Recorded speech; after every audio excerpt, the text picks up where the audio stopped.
of Israel from Egypt to the promised land. Mind you now, Moses had a sensitivity to oppression. And it is widely believed that God called him to lead the Exodus because no one else was as qualified as he was. But even though he was qualified, it is critical to point out that as a leader, he was totally inexperienced. He had never, ever led anything before. Somebody of this thing, because now all of a sudden, this guy who for the last 40 years had been a sheep herder now is the 600,000 people from bondage to freedom. It's a major movement. It's nothing at all. And he had to wrestle with Pharaoh about and the whole while he had to wrestle with them because so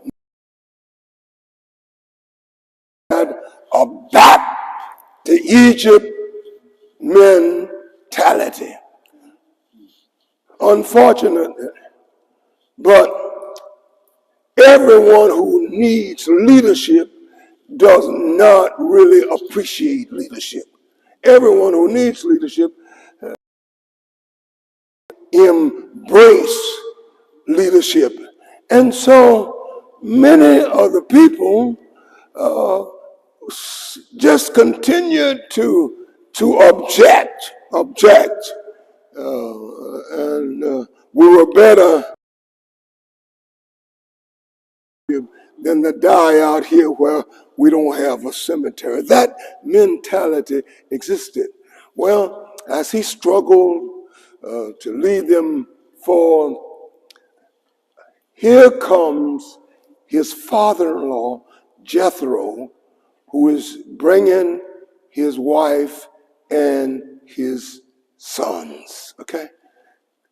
The Bible does not say, but it seems clear that when God called him to go to Egypt, he left his family behind with his father-in-law, not knowing, this is what I'm thinking, not knowing what he was going to run into.